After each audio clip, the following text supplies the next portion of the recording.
नमस्कार दोस्तों, स्वागत है आप सभी का हमारे YouTube चैनल में। आज की कहानी में एक रामायण के अहम किरदार अहिल्या देवी के उद्धार की कथा के बारे में जानेंगे। वैसे तो रामायण कई रोचक कथाओं का समावेश है। उनमें से एक है देवी अहिल्या के उद्धार की कहानी, जो आज के समय से जोड़कर देखिए तब आपको समझ में आएगा कि इतिहास में भी बलात्कारियों को युगों युगों तक सजा का भुगतान करना पड़ा है, फिर वो चाहे देव ही क्यों ना हो। माता अहिल्या, जिन्हें स्वयं ब्रह्मदेव ने बनाया था, इनकी काया बहुत ही सुंदर थी। इन्हें वरदान था कि इनका यौवन सदा ही बना रहेगा। इनकी सुंदरता के आगे स्वर्ग की अप्सराएं भी कुछ नहीं थी। इन्हें पाने की सभी देवताओं की इच्छा थी। यह ब्रह्मा जी की मानस पुत्री थी, अतः ब्रह्मदेव ने एक परीक्षा रखी, जिसकी शर्त थी कि जो भी परीक्षा में पास विजेता होगा वही अहिल्या से विवाह कर पाएगा। अंत में यह परीक्षा महर्षि गौतम ने जीती और विधि पूर्वक अहिल्या से विवाह किया। अहिल्या की सुंदरता पर स्वयं इंद्र मोहित थे और वो एक दिन प्रेम वासना कामना के साथ अहिल्या से मिलने पृथ्वी लोक आए, लेकिन गौतम ऋषि के होते यह संभव नहीं था। तब इंद्र और चंद्रदेव ने एक युक्ति निकाली।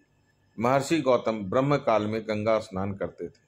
इसी बात का लाभ उठाते हुए इंद्र और चंद्रदेव ने अपनी मायावी विद्या का प्रयोग किया। चंद्रदेव ने अर्धरात्रि को मुर्गे का बांग दिया, जिससे कि महर्षि गौतम भ्रमित हो गए और अर्धरात्रि को ब्रह्मकाल समझकर गंगा तट पर स्नान के लिए निकल पड़े। महर्षि के जाते ही इंद्र ने महर्षि गौतम का वेश धारण कर कुटिया में प्रवेश किया और चंद्र ने बाहर रहकर कुटिया की पहरेदारी की। दूसरी तरफ जब गौतम गंगा घाट पहुंचे तब उन्हें कुछ अलग सा आभास हुआ और उन्हें संदेह हुआ समय पर।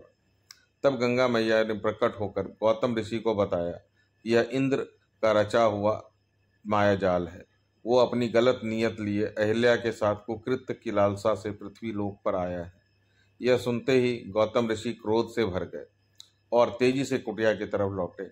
उन्होंने चंद्र को पहरेदारी करते देखा तो उसे शाप दिया कि उस पर हमेशा राहु की कुदृष्टि रहेगी और उस पर अपना कमंडल दे मारा। तब से ही चंद्र पर दाग है। उधर इंद्र को भी महर्षि के वापस आने का आभास हुआ और वो भागने लगे। गौतम ऋषि ने उन्हें भी श्राप दिया और उसे नपुंसक एवं अखंड भाग होने का श्राप दिया। साथ में यह भी कहा कि कभी भी इंद्र को सम्मान की नज़रों से नहीं देखा जाएगा और ना ही उसकी कोई पूजा होगी, और आज तक इंद्र को कभी सम्मान प्राप्त नहीं हुआ। जब इंद्र भागने के लिए अपने मूल रूप में आया तब अहिल्या को सत्य का ज्ञात हुआ, लेकिन अनहोनी तो हो चुकी थी, जिसमें अहिल्या की कोई अधिक गलती नहीं थी। उसके साथ तो बहुत बड़ा छल हुआ था, लेकिन महर्षि गौतम अत्यंत क्रोधित थे। उन्होंने अहिल्या को अनंत समय के लिए एक शिला में बदल जाने का शाप दिया। जब महर्षि का क्रोध शांत हुआ तब उन्हें एहसास हुआ कि इस सब में अहिल्या की उतनी गलती नहीं थी, परंतु वे शाप वापस नहीं ले सकते थे। अपने इस शाप से महर्षि गौतम भी बहुत दुखी थे। तब उन्होंने अहिल्या की शिला से कहा, जिस दिन तुम्हारी शिला पर किसी दिव्य आत्मा के चरणों का धूल स्पर्श होगी, उसी दिन तुम्हारी मुक्ति हो जाएगी और तुम अपने पुनर्पूर्व स्वरूप में पुनः लौट आओगी। इतना कहकर दुखी गौतम ऋषि हिमालय चले गए और जनकपुरी की कुटिया में अहिल्या की शिला युगों युगों तक अपनी मुक्ति की प्रतीक्षा में कष्ट भोग रही थी।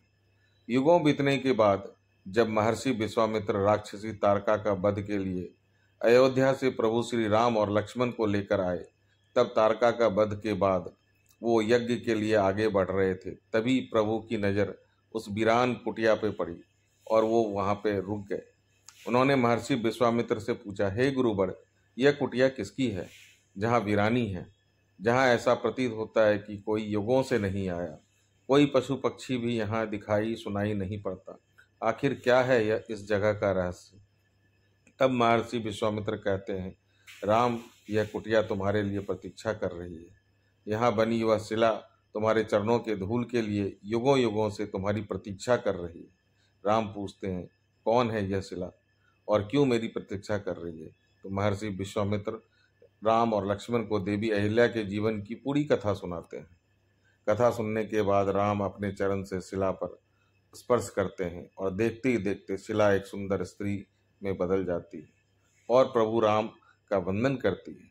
देवी अहिल्या राम के से निवेदन करती है कि वो चाहती है कि उन्हें स्वामी महर्षि गौतम उन्हें क्षमा कर उन्हें पुनः अपने जीवन में स्थान दे। प्रभु राम अहिल्या के से कहते हैं, देवी आपकी इसमें लेस मात्र भी गलती ना थी और महर्षि गौतम भी अब आपसे क्रोधित नहीं है, अपितु वो भी दुखी है। अहिल्या के अपने स्वरूप में आते ही कुटिया में बाहर आ जाती है और पुनः पंछी चहचहाने लगते हैं। इस तरह से प्रभु राम देवी अहिल्या का उद्धार करते हैं और आगे बढ़ते हुए जनक की कन्या सीता के स्वयंवर का हिस्सा बनते हैं। आज के कलयुग के समय भी इंद्र जैसे अनेक हैं, लेकिन प्रभु राम जैसा कोई नहीं। ना ही प्रशासन एक नारी के चरित्र की रक्षा कर सकता है और ना ही न्याय प्रणाली। फिर कैसे भारत भूमि को न्याय प्रिय समझा जाए, जहाँ न्याय का स्वरूप बदला नहीं और अन्याय अपने पैर पसारे जा रहा है। भारत के पुराणों में नारी का स्थान देवी तुल्य है और आज के समय में इसे पैरों की धूल की तरह रौंदा जा रहा है। क्या आज का भारत इतना कमजोर है कि नारी की अस्मिता की रक्षा करने के लिए कोई कठोर दंड तक नहीं तय कर पा रहा? यह विषय इतना भयावह रूप ले चुका है कि एक नारी अपने ही देश में अपमानित और असुरक्षित महसूस करती है। अपने हौसलों की उड़ान में वो अपने को ही बाधा के रूप में देखती है। जिस देश की नारी की स्थिति ऐसी हो, वो देश कैसे एक विकसित देश बनने का सोच सकता है, जबकि उस देश में की न्याय प्रणाली, उस देश की सबसे छोटी इकाई समाज के दो स्तंभ पुरुष एवं नारी में से नारी की नींव को ही खोखला कर रहा है। जय श्री राम। कहानी पसंद आए तो वीडियो को लाइक और चैनल को सब्सक्राइब अवश्य करें। धन्यवाद।